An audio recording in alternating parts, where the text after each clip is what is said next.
my city, I'm a young god.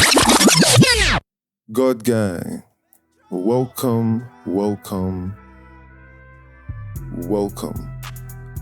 In the previous episode, I spoke about passion. Whether it's being passionate about something specific or having passion for life itself, and just the experience of being a passionate person. In that episode, I briefly touched on how it's all fun and games having a passion. But once you decide to take it seriously, once you decide to monetize it, shit gets real. The business side of things can utterly ruin your love for the thing, if you let it. But with the right mindset and information, you can achieve financial freedom with your God-given gifts. Wouldn't that be nice? To be able to make money doing the thing you love. That's the dream, isn't it? Nah, that's the goal. I'm speaking to you as someone who is actively in that race, trying to figure out how to turn the things I'm passionate about into multiple sources of income and happiness. It's a much more uncertain and difficult road, but I think I have figured out how to make the trip without tripping, if you get my drift. You see, last season, I debuted the idea of making money and making heaven, which is when you make money without losing your soul at nobody else's expense. That is, nobody has to suffer for you to get rich, right? And you're using your skills and gifts to make a living, and eventually, a killing. That's making money while making heaven, as opposed to making money on a one-way trip to hell. That's the high-value game some of us are playing. To be able to stay within yourself while generating wealth. It's just that life can come at you so fast that you feel like you have no choice but to grasp at every trending skill, course, degree, and business opportunity. Leaving that fire within you, your passion, to die out. That is, in my opinion, one of the tragedies of the human condition. You see, not all of us are meant for the corporate world. Not all of us are meant for the traditional route. Some of us are meant to disrupt the system and challenge the status quo. But that sometimes comes at a financial cost. A man must eat and pay his bills. Capitalism is still the order of the day. So the trade-off of choosing the unbeaten path is that it's not immediately obvious how to make a living off of it. How do you get paid for something no one asked you to make? How do you get people to care about something only you care about, only you have seen the vision? How do you turn your artistry into coins without becoming a commodity yourself? These are the questions. Questions I'm still figuring out. But I feel like I'm halfway there, which is better than nowhere, right? It's been a bittersweet adventure of experimenting and trying different things to transform my creativity into commerce. This episode is where I share my experiences, observations, and lessons from my journey so far, as well as those who have achieved this goal. This episode is about the game within the game of turning your gift, your talent, into coins, into dollar bills, y'all. The game within the game, as in, there's a lot of little things that go into the business of creativity that those of us who didn't go to art school or business school have had to learn the hard way, or not at all. So, allow me to show you the game within the game of doing the work you love, work you're passionate about, while navigating the business side of things, so that you can get a lot more satisfaction, a lot more enjoyment out of your craft, and also enjoy the money you're making, which is key, right? There's no point in sweating to make money that you can't enjoy, that you won't enjoy. Whether you're a creator or a consumer, I'm going to give you a bunch of ideas to think about with regards to how money, that's the business side of things, affects your work. Things that will rewire your brain and recalibrate how you see your work and what you want to achieve with it. My name is Rodney Omokache, and you're welcome to The Young God, a podcast for conscious capitalists.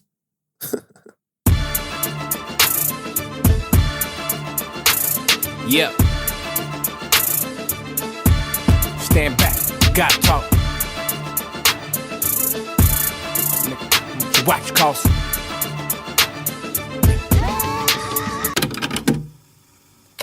Need it, believe it. I swear I die if I don't get to achieve it. Money closing them homes, that right there is our motivation. Pause. Hold up. Did you hear that? He said, Money closing them homes, that right there is our motivation. Work is money, clothes, and them hoes. That right there is our motivation. Talk about misplaced priorities. Talk about the wrongest reason to do a good thing. Especially the money part. See, I will never, ever be against making money. Make as much as you can, as long as you can, in the most ethical way possible. But when it comes to passion, your intention, motivation, where your heart is everything.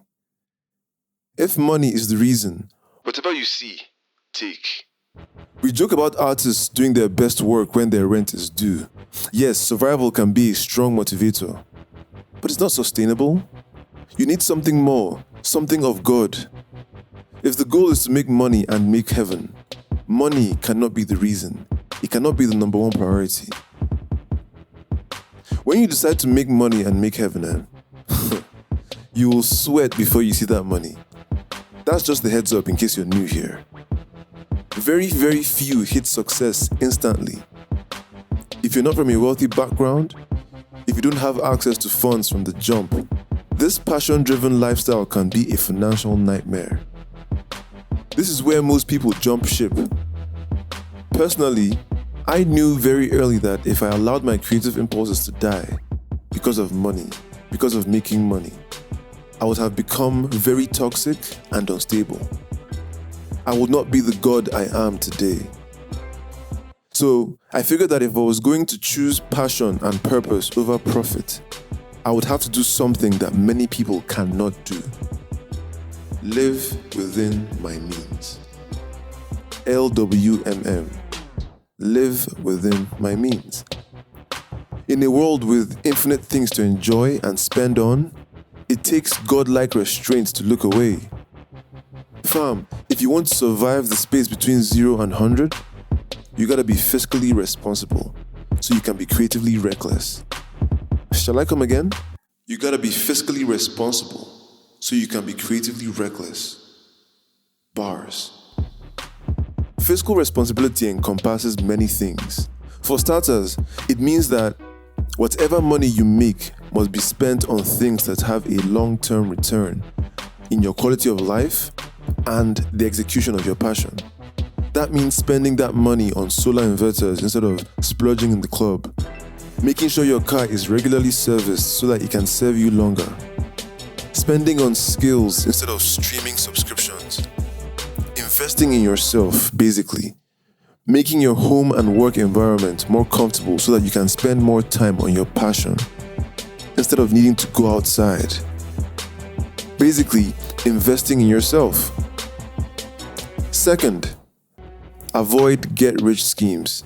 Avoid investing in anything that is not yourself. Oh, and avoid falling into debt. I cannot stress this enough. I get shivers just thinking about it. Whatever you do, don't accumulate debt over a dream. That's not what God intended. Debt is a bastard, fam. I have seen soul-crushing debt extinguish the most passionate men. The kind of debt that completely robs you of your freedom, your passion, and your peace of mind. It ages you faster than anything. You won't enjoy life. You can't take calculated risks. You can't even open your mouth to talk about certain things where other people are. In essence, debt dulls your depth. Whew. Bars. That's why you gotta live within your means. Learn to need less. If you can't afford it, don't even look at it. if you don't like it, kiss your mother. So what I'm describing so far is the idea of reducing yourself to nothing. Like, reduce yourself to the barest minimum. Fam, I have my fiscal responsibilities down to a science. Once I took care of my rent, feeding, transportation, and data, I was good, and I went to work. I was productive as fuck. No unnecessary expenses. Like, you would never see me out and about spending money with people who were financially stable. I would deny myself luxuries just to make sure my dream survived. Of course, when all things are equal, I have the most lavish taste. I like nice things. I'll be eating steaks, chicken breasts, prawns, and salmon every day. I'll be going on dates with all my crushes. But you see, when push comes to shove, I know how to reduce myself into nothing. And this doesn't just apply to money. I know how to take over a room. I know how to be completely quiet within that room. You won't even see me. You won't know I'm there. That ability to be what the moment needs me to be is a superpower. I adapt without resistance. And that comes from knowing who I am, being comfortable in my skin, and knowing what is most important at any given point in time. So when it comes to my passion, my life's work, I know what I must do to give it a chance to succeed. Without complaints, I know what is required of me. True passion makes you willing to reduce yourself and deny yourself certain pleasures for a period of time. It's called sacrifice. Something that young people nowadays know nothing about. I'm here to tell you that the universe has a barter system, as in trade by barter. You gotta give something up to gain something more. Passionate people make that trade without a second thought.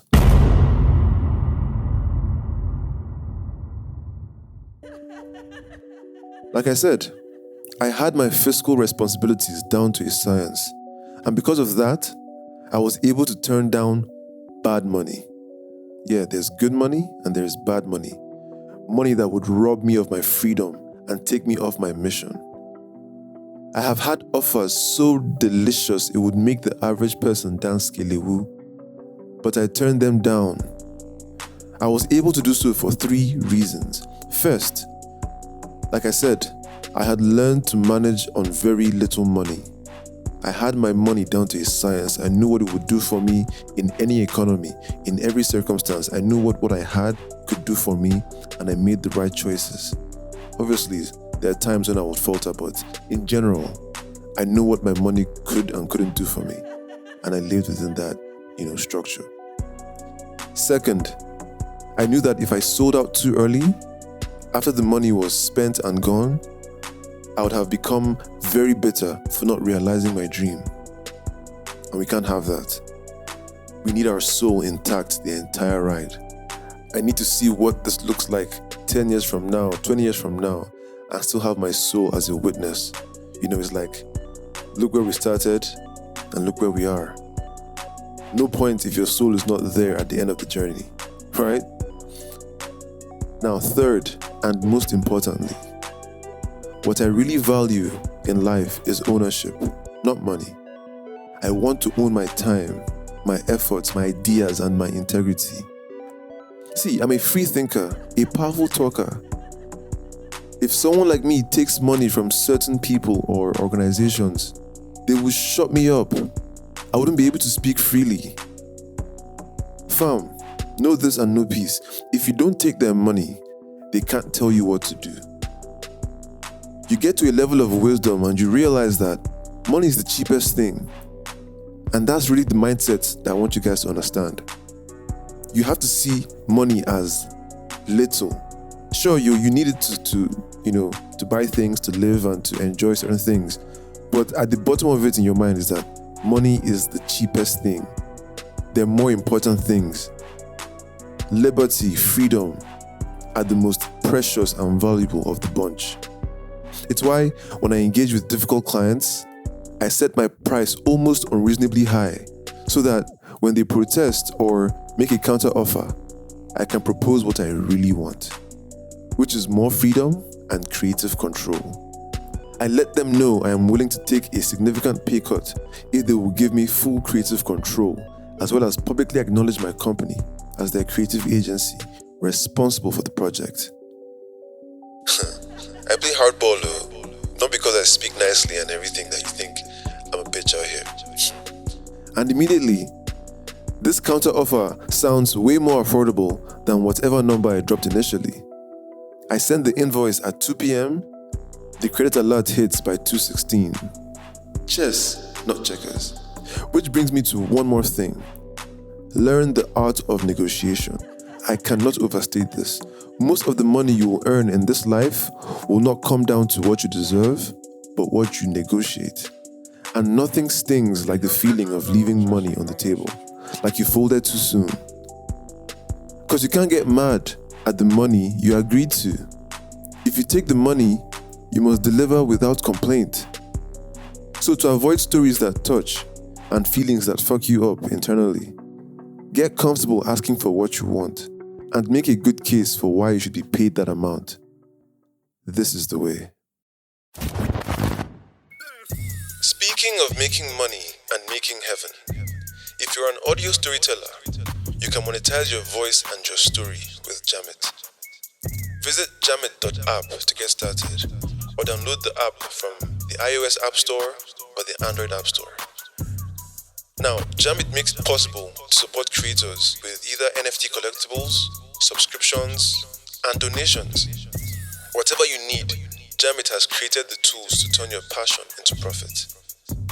If you're listening to this podcast on Jamit, if you're enjoying this vibe and getting maximum value from my voice, why not support by collecting this episode, or donating, or subscribing, right? So, download the app, explore it, and visit my page and see what happens next. And make sure you understand that your support is what keeps this podcast on and going. It costs money to make this. It costs money to do this. And every hour, minute I spend doing it is time I could have been spending, making money other ways. So think of it in that way when you're considering supporting this podcast on Jamit. Don't forget to visit jamit.app or download the app.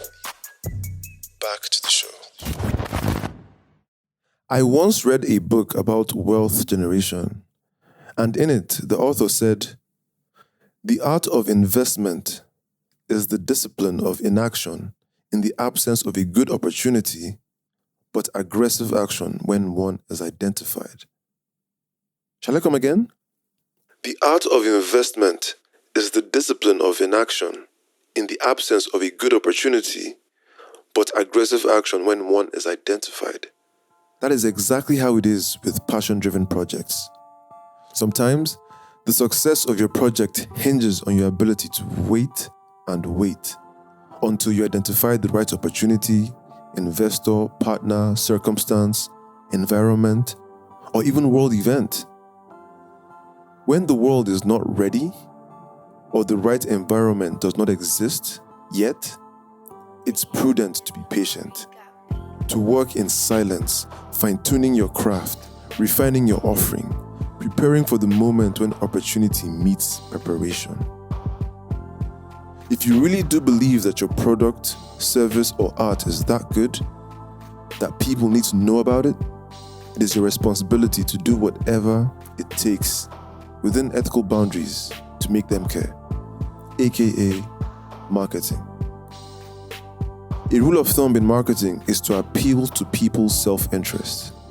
Oh yeah, self-interest is the strongest motivator in 99% of humans. Show them how they will benefit from giving you their time and attention, their money. Show them how they will benefit from your product, your service. Put yourself in their shoes. If you were them, with their life, their problems, their ego, what would you need to see or hear to make them care? Your customers don't care about your product or service. They care about themselves, their dreams, their goals. Now, they will care much more if you help them reach their goals. And to do that, you must understand their goals, as well as their needs and deepest desires. Unless they are part of your community, they simply do not care about you. Another marketing rule of thumb is, don't sell the product, sell the dream instead. Sell the solution, the destination, maybe even the journey. Let the product speak for itself. High-quality products sell themselves. The best marketing you can ever do is making sure the thing is dope in the first place. Your marketing will be more effective if the actual product makes sense. If you don't have the marketing budget to reach your target audience, don't give up, don't fret, don't get frustrated.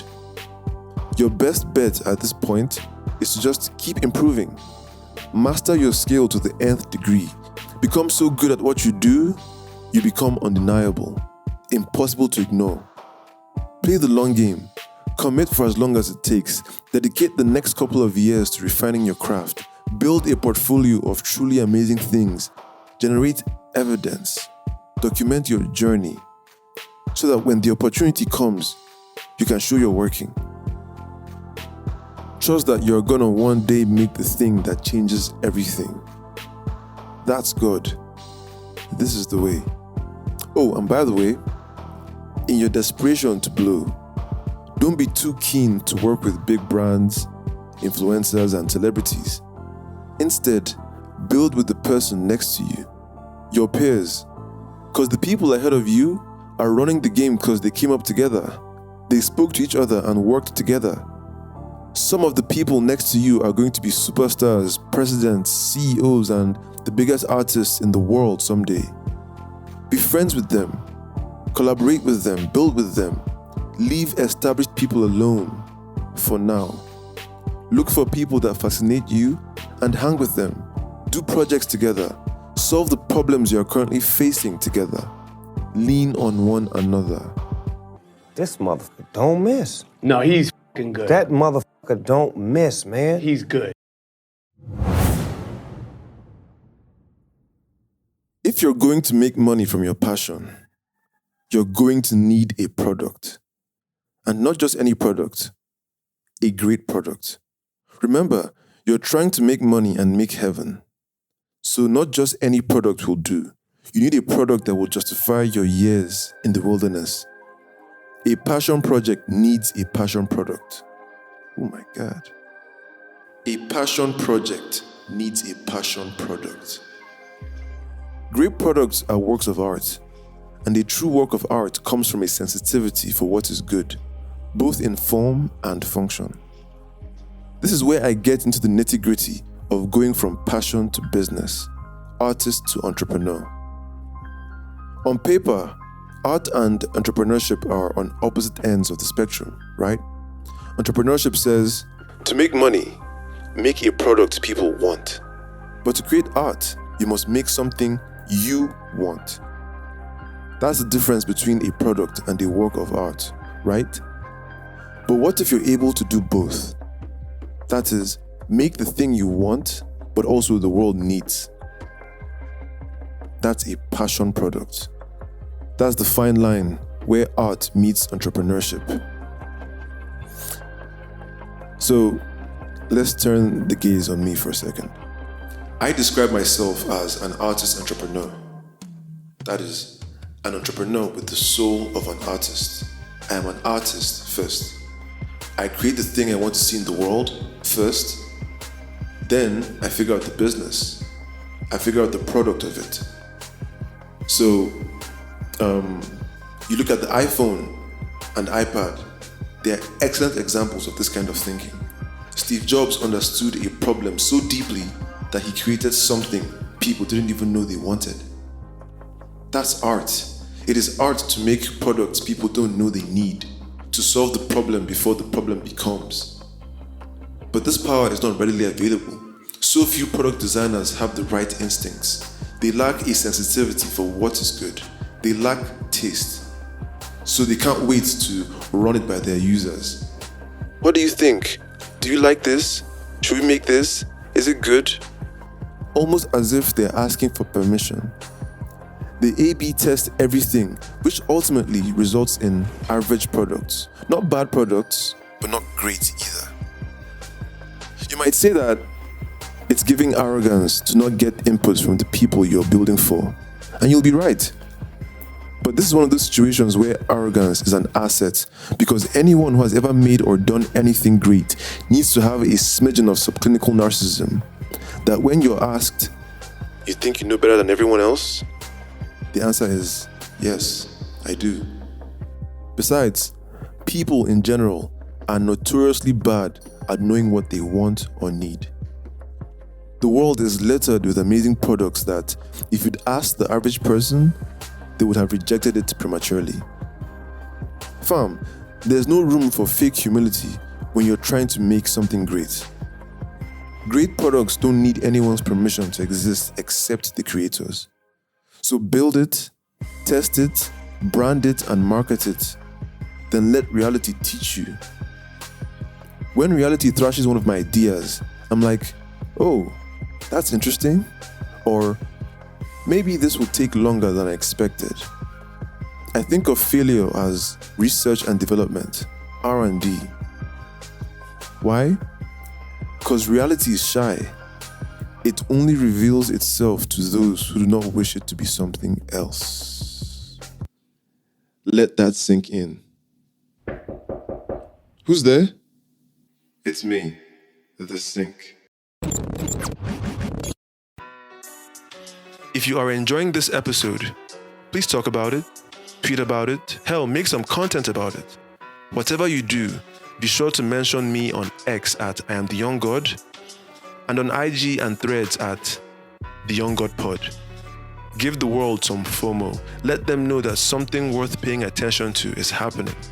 But also, follow if you want to know what I'm up to beyond the podcast, behind the scenes. Just say, "Hey Young God," and I'll know who you are and I'll follow back. Let's get back to the show.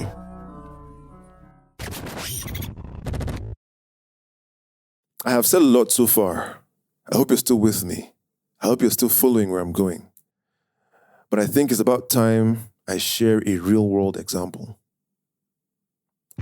Dear listener, quick question.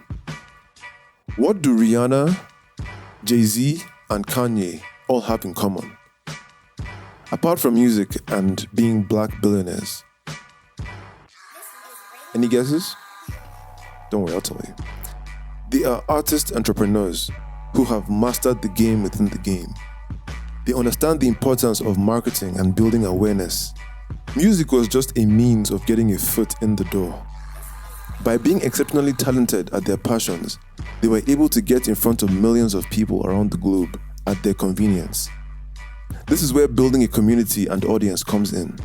More on this in a bit. Now, while music and touring are great for creating experiences, they are not the cash cows people think they are. Very little money is made in music consumption. Musicians make fractions of a cent per stream. Knowing this, Ye, Jay, and Ree made the strategic decision to enter into the product space. Whether it was Jay pushing champagne, Riri pushing Fenty, or Ye rocking sneakers, each artist was able to generate a substantially higher amount of money per transaction. Additionally, the lifetime value of a customer skyrockets through the roof when you start to think in this way. Imagine buying 5 pairs of Yeezy sneakers at $250 a year versus 5 Kanye albums at $20 a year. Quick maths. In all of this, keep your audience and community in mind. There's a difference between them, by the way. Your audience is who you talk to. Your community is who talks to you.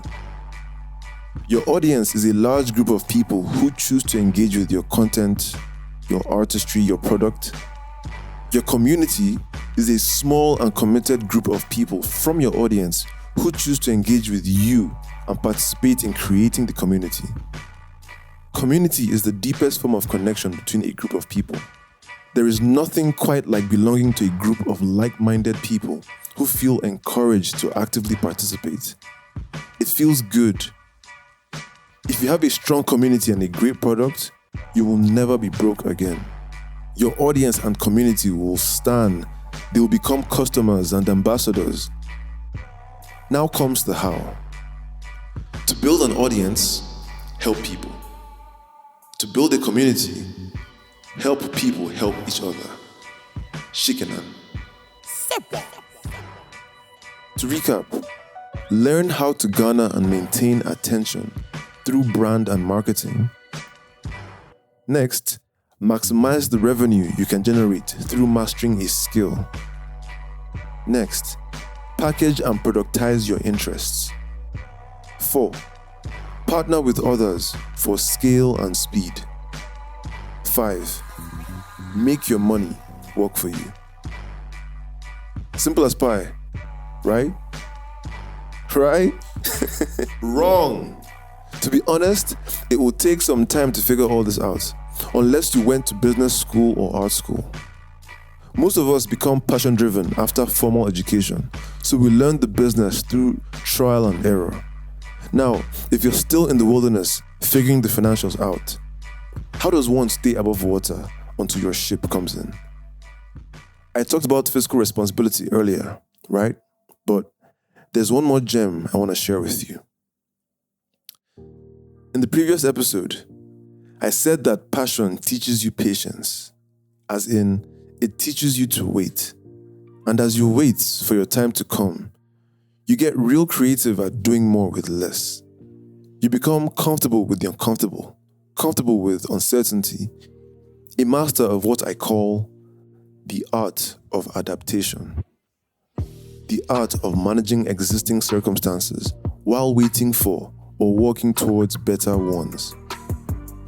How do you use your challenges to your advantage? How do you use your limitations to your advantage? For example, most Nigerians complain about the country's erratic power supply.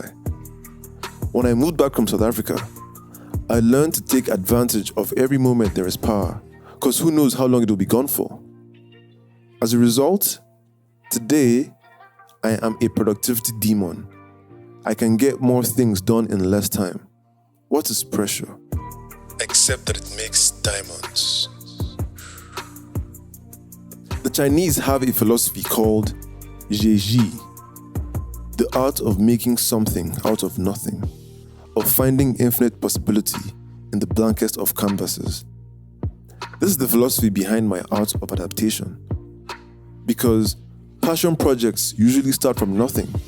You have almost nothing. All you have is curiosity and energy. And they're really all you need until you have funds, support, and an audience. Just having that mentality of, I can turn something to nothing, water to wine, shit to sugar, good to better. It's so good for your career, your confidence, your aura. Passion teaches you that. Yes! Yes! If you don't like taking big risks or you don't have the resources to make a big move, adaptation is your best bet. Learn more skills. Learn to do more by yourself. Rely on yourself more. This is how you save money and get things done. In the chaos of the process, you learn a lot about yourself in terms of what is important to you and what you're made of and what God is trying to show and tell you, about life itself. This is how you become a god. My final case for the art of adaptation is the fact that we can't all have material success at the same time. It's like if God answered all our prayers at the same time, there would be chaos. All prayers answered is no prayer answered. There are at least 1 billion souls lining up at the gate of fame and fortune and success. So it simply might just not be your time. It then becomes a question of, how strong is your faith while you wait? How long can you wait until you enter the gate?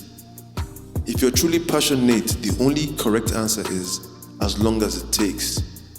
Until then, keep chugging along, adapting, innovating, thinking around your limitations, biding your time until your time comes. Personally, adaptation is one of my superpowers. Like I said, I can reduce myself to nothing. By constantly adapting to meet the needs of the moment, I learn to love the mission, the vision, even what I'm trying to build, even though the process is hard as fuck. And that, my friend, is why it's called passion. The ability to stick with something, even when it's not fun. It's finding meaning in the struggle. It's sacrificing comfort for purpose, for a time. And when you finally achieve something remarkable, you look back on the journey and realize that it is the real reward. The journey is the real reward. The opportunity to experience such a unique life path and make it out alive. Fam, there's nothing like it. I have experienced and done things that maybe no other human alive or dead will ever know or relate to just because I chose to follow my unique path. Things that if I said out loud, y'all would think I took it out of the latest Mission Impossible movie. They're between me, myself, and I, between me and my God. As for happiness, that comes after the struggle. Knowing that I did things the right way, without selling my soul, without giving up my spark. And that is what the business is designed to do if you let it, if you go about it the wrong way, if you don't think deeply about how you're going to sustain yourself on this journey. Because the business, it will steal your spark if you let it. A lot of people get to the point where they get success and recognition, but they don't have their dream. They don't have the soul they started with. At that point, achieving doesn't mean anything. And sometimes that realization can be too much for some. So they crash out. They have mental breakdowns. They become bitter despite the success. What benefit is that?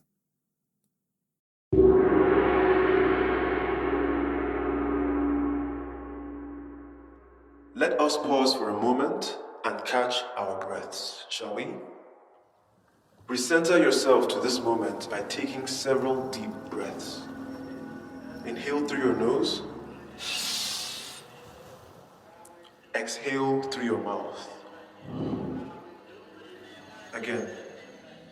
In through your nose. Hold it. Hold it. Out through your mouth. Let's resume.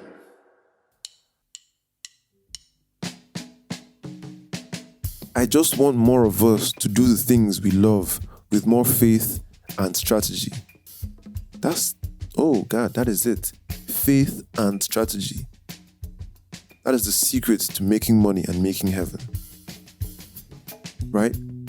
I just want more of us to be aware of what is to come and to look forward to it. To think bigger and farther. To be braver and know that some of us have gone ahead of you. And we didn't die.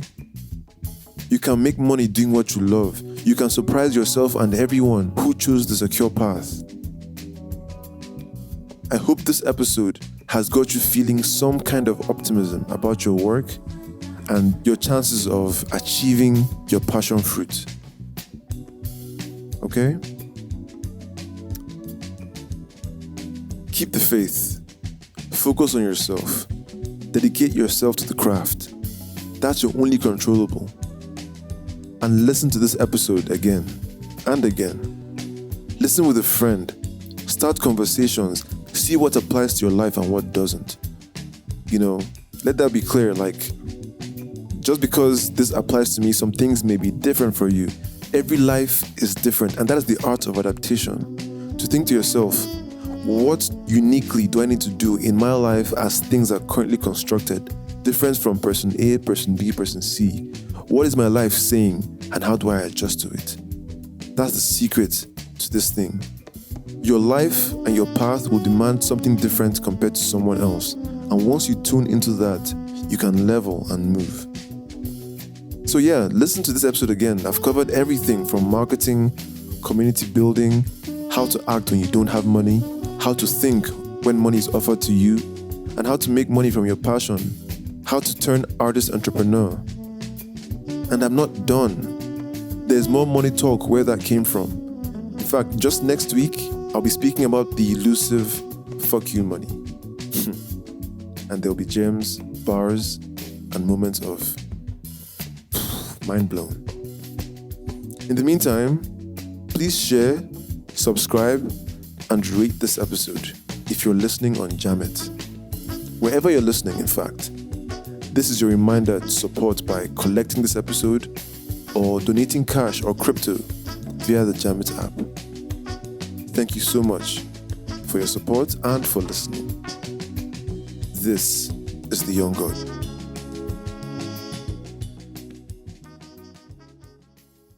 This got talk. This got talk. Let God talk. It brings some excitement to the word of God.